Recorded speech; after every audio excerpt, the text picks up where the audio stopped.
Kami dari kelompok 8 akan memaparkan hasil diskusi kami mengenai kasus problem solving dan decision making. Selanjutnya latar belakang. Poin-poin informasinya meliputi yang pertama, Pak Parto bermodalkan 500.000 untuk membuka usahanya. Yang kedua, dengan waktu 6 bulan, Pak Parto dapat mempekerjakan 2 orang karyawan dengan tenda yang lebih luas. Yang ketiga, dalam kurun waktu 2 tahun, usaha Pak Parto dapat berkembang pesat dan dapat memiliki 3 warung permanen. Kemudian, Pak Parto juga dapat membuka jalur kuliner secara online yang memberi kontribusi 40%.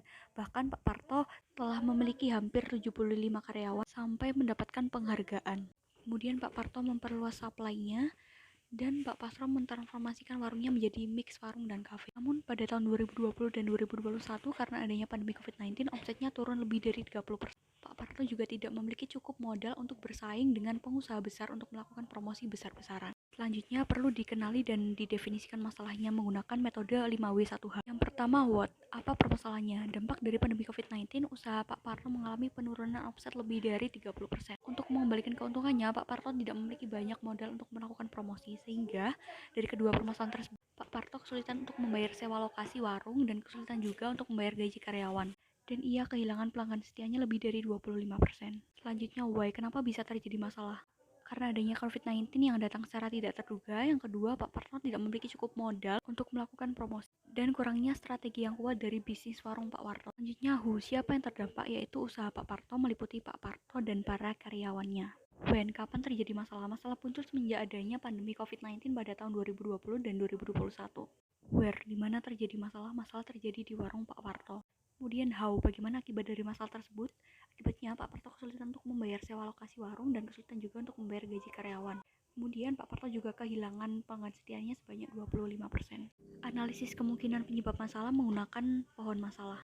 Kolom pertama akibat, kolom kedua masalah, kolom selanjutnya penyebab level pertama dan penyebab level kedua. Setelah dianalisis menggunakan pohon masalah, didapatkan masalah utamanya yaitu Pak Parto mengalami penurunan omset lebih dari 30%.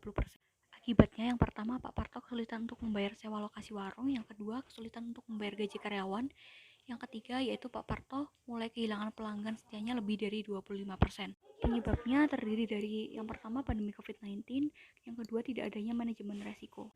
Penyebab pendukung pandemi COVID-19 yang pertama adanya PSBB dan PPKM berlevel untuk menekan angka kasus COVID-19. Yang kedua, masyarakat juga menjadi takut untuk membeli makanan dari luar. Yang ketiga, daya beli masyarakat menurun karena kondisi perekonomian yang sulit pasca pandemi COVID-19. Penyebab pendukung tidak adanya manajemen resiko, yang pertama tidak adanya alokasi dana darurat, yang kedua terlalu gegabah untuk membuka cabang namun tidak memutuskan untuk membeli lahan sehingga memiliki warung dengan lahan sendiri. Yang ketiga, menu yang dimiliki warung Pak Parto kurang beragam dan kurang kreatif. Adapun solusi dari permasalahan tersebut berdasarkan analisis yang sudah dibuat. Yang pertama, memperkuat manajemen risiko seperti mengalokasikan dana darurat untuk mengantisipasi the worst case seperti kerugian.